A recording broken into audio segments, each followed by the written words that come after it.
The moment I realized my family loved someone else's son more than me, I wasn't even surprised anymore. I just sat there at the dinner table, watching them laugh at Nico's joke, while I cleared their plates. My name's Diego Ramos, and for most of my life, I felt like a guest in my own family. Don't get me wrong, I was never starved or beaten or anything like that. But I learned early on that love in our house wasn't something you were just given. You had to earn it. And even when you did, someone else could always take it. That someone, in my case, was Nico Delgado, my cousin. When we were younger, Nico and I were inseparable. He'd come over after school, we'd trade Pokemon cards, race bikes in the street until the sun went down. But things changed when his mom, Marina Delgado, my mom's older sister, remarried a guy named Victor. He worked in finance, and suddenly they weren't just the Delgados anymore. They were the Delgados, as in country club, private school, matching Christmas sweaters in front of the fireplace type Delgados. They moved into a gated neighborhood on the other side of town. And just like that, Nico stopped coming around. At first, it was small stuff. Mom, Belinda Ramos, would say things like, "Did you see the suit Marina posted Nico wearing? So handsome." Or, "You should ask Nico what classes he's taking. Maybe you can follow his lead." I brushed it off, until family dinners turned into mini pep rallies for Nico. We'd be at Grandma's house, and while I sat quietly trying to get a word in, all the adults would crowd around Nico asking about his grades, his tennis tournaments, his new car. I was there too. I just wasn't seen. I remember the moment I knew things were different. Not just annoying, but seriously unfair. It was junior year, and my school had started assigning more and more digital work. My Chromebook was dying. I asked my parents if they could help me get a used laptop. Nothing fancy, just something that didn't crash every 10 minutes. My mom looked at me with this tight smile and said, "We'll have to think about it, Diego. We're already stretched thin. Maybe ask your teacher if the school can loan you one." 2 days later, I overheard her on the phone with Marina, offering to help pay for Nico's school trip to Washington, D.C., because his dad had a few things tied up at the moment. I just sat on the stairs, listening, not breathing. I tried to bring it up once. "So, we couldn't afford my laptop, but we're helping Nico fly across the country?" She didn't miss a beat. "Diego, don't be so selfish. Nico's trip is for Model UN. It could really open doors for him. Why are you always comparing?" And then the kicker. Maybe if you acted more like him, we wouldn't have these conversations. That one stuck. Not because it was new, but because she said it so casually. Like I was the one with the problem. I stopped enjoying holidays. Every time we gathered at my grandma's place, it felt like Nico was the main event. He'd walk in wearing some designer hoodie, hug everyone loudly, flash his perfect teeth. And suddenly, I didn't exist. One Christmas, my uncle gave Nico a $200 gift card and handed me a pair of socks. "You could use some new ones for work," he said. I smiled, because what else was I going to do? Throw the socks back and scream? Nah, I wasn't raised like that. I was raised to stay quiet and not make problems. The only person who ever called it what it was Jasmine, my best friend since 6th grade. One day, we were walking home from school, and I was venting about how my mom called Nico sharp, but called me sensitive. She stopped walking and looked right at me. "Dee, I don't think they see you. Like, not really. And that's not your fault." No one had ever said that out loud. Not even me. That summer, I found out my parents were going on a beach trip with the Delgados. I wasn't invited. When I asked why, Mom told me they didn't have the budget for everyone. Said it would be a good time for me to stay with Grandma and help clean up around the house. I smiled, I nodded, and then I locked myself in my room and cried into my pillow like I was 6 years old again. The day my parents came back from their beach trip with the Delgados, everything felt off. They walked in the door glowing, sun-kissed cheeks, flip-flops still damp with sand. Mom hugged me like I was some neighbor's kid she ran into at the market. "You should have seen the water, Diego. So clear." I gave a half smile and said, "Sounds nice." What I wanted to say was, "Did you even notice I wasn't there?" But I knew better. I went back to washing the dishes while they talked about the seafood buffet and Nico's karaoke performance like it was a national event. Later that night, I vented to Jasmine on the phone. It's like, I'm not even mad they didn't take me. I'm mad they didn't miss me. She was quiet for a second, then said something I'll never forget. You've spent your whole life trying to be enough for people who decided they were full without you. That one hit. I didn't have time to wallow anymore. The school year was starting again, and I knew if I wanted out of this cycle, out of this house, this dynamic, this shadow, I had to earn it. I applied to Mercado Fresh, the little corner grocery with flickering lights and shelves that leaned like they'd collapse if you stared too hard. It wasn't glamorous. It didn't even pay well. But it was mine. I stocked, bagged, cleaned spills, took out trash. Every dollar I earned felt like a vote for the future version of me. I saved almost everything. Quarters in a jar, tips in a shoebox, paychecks straight into my account. That's how I got my refurbished Chromebook off a Facebook group. Used, a little scratched. But the keys worked, and that was all I needed. My grades stayed steady, but something in me was shifting. Teachers noticed. One pulled me aside after class. "You've got leadership in you, Diego. You ever thought about applying for Marisol Scholars?" That was the first time I'd heard the name. I went home that night and Googled it. A full ride to a top university. Housing. Books. Stipend. Mentorship. It almost felt too good to be real. Like something people like Nico got handed, not kids like me. But I bookmarked the application and started chipping away at it every night, while my parents fell asleep on the couch watching crime dramas. Around November, whispers started flying at school. Nico Delgado had been caught cheating, not once, but twice, and now he was on academic probation. Apparently, he copied from another student's final project and even used ChatGPT to plagiarize an entire essay. His family managed to sweep it under the rug, but the suspension stuck. Still, when we gathered at Grandma's for Thanksgiving, there was no mention of it. "Nico's just exploring his options," Marina said, adjusting her pearls. My dad chimed in, "College isn't everything anyway." I sat there slicing cold turkey, wondering if they even knew I was applying for scholarships. That winter, I noticed my mom watching me more, peeking over my shoulder while I typed, bringing me hot cocoa without asking, telling me to take breaks when I studied too long. At first, I appreciated it. Maybe she was changing. Maybe she was finally seeing me. But then she started dropping little comments. "Maybe once you get that scholarship, we can fix the roof." I hope you're remembering who helped you. Family helps family, right? It hit me like a cold splash of water. She wasn't investing in me. She was hedging a bet. In January, I came home from Mercado Fresh late one night, shoes soaked, back sore, and there he was, Nico, in my seat, at my table. He had his feet up, earbuds in, eating the leftover arroz con pollo Mom saved for me. "Yo, Diego, your mom said I could crash here for a while? Crazy times at home, you know?" No, I didn't know, because no one told me. Again, that night, I walked into the hallway closet and saw it. My navy blue blanket, the one Grandma gave me when I was 10, was gone. He had it, wrapped around him like a trophy, sleeping on the pullout in our living room. I laid down on my bed, cold and quiet. Not mad, not even sad anymore, just numb. I'm not Plan A.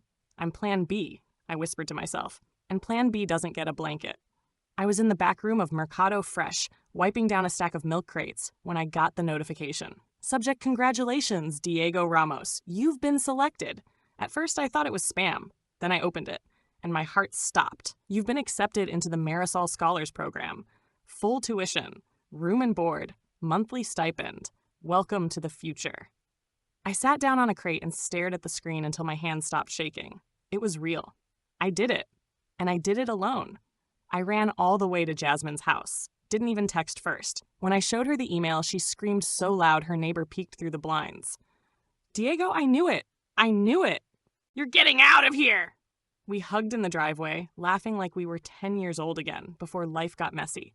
For the first time in a long time, I didn't feel like I was just surviving. I felt like I was living. When I got home that night, I told my parents the news. Mom looked stunned for a second, like she was processing it too slowly. Then she smiled and clapped her hands.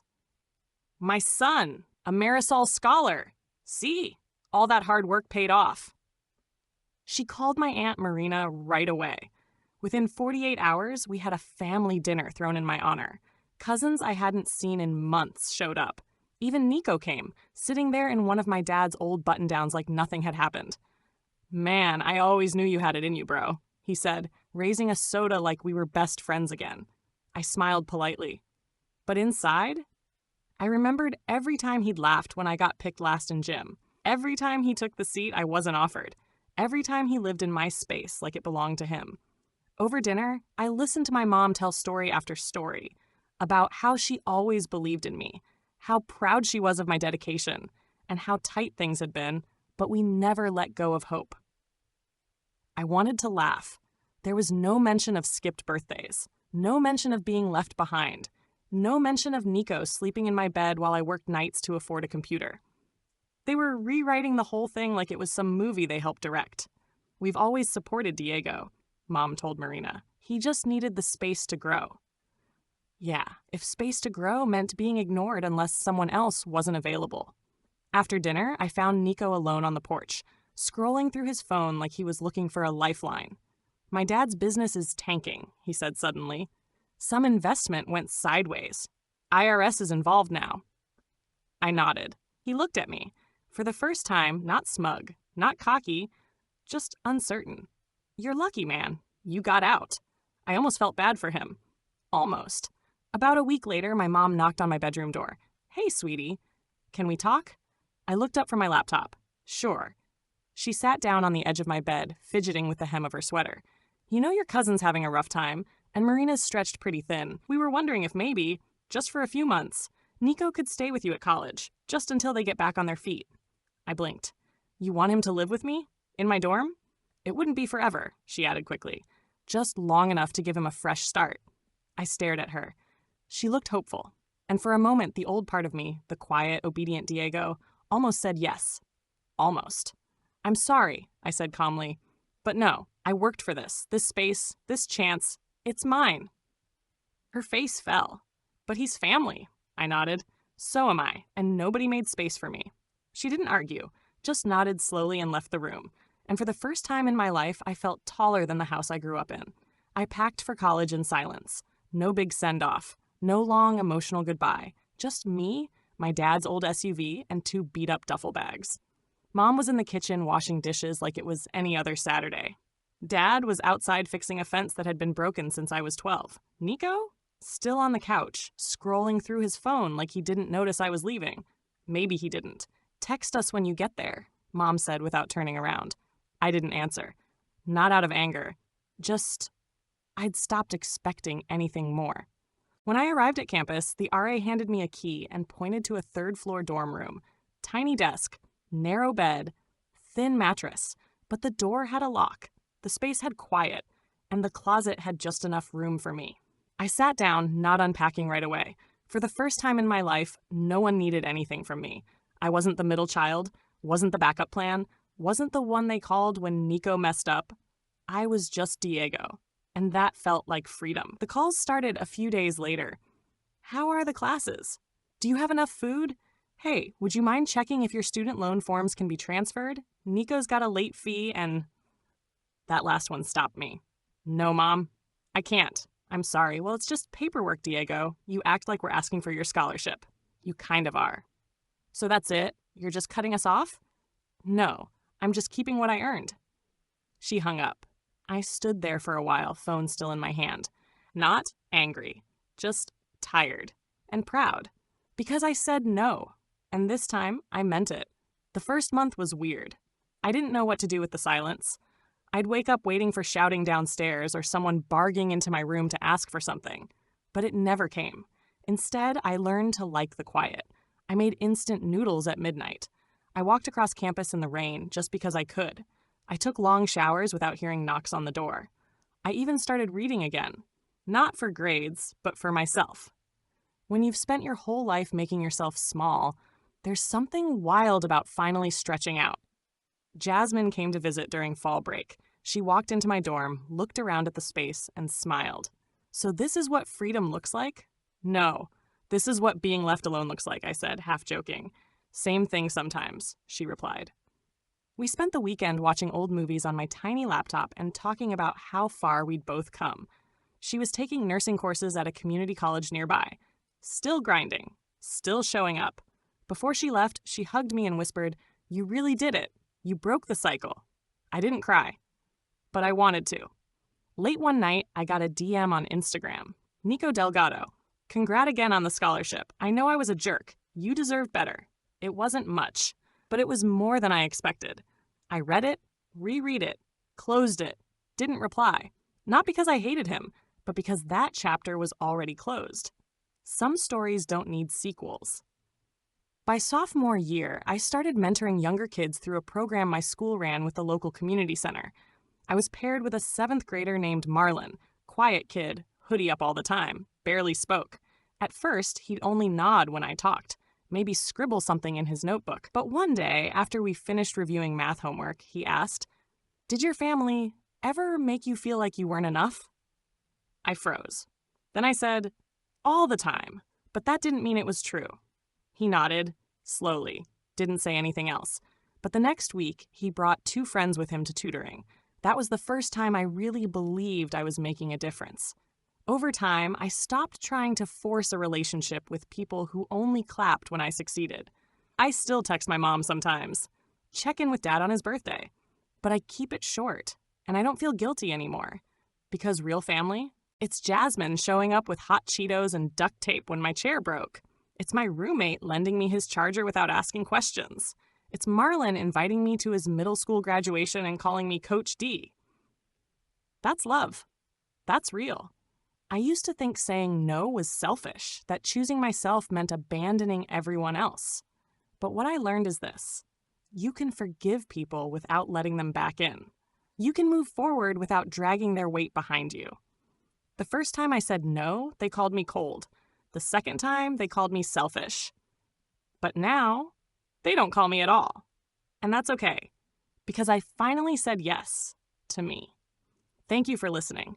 If you enjoyed, please like, share, and subscribe for more content. If you want to share your stories, please comment below. Additionally, what is your opinion on the poster's decision?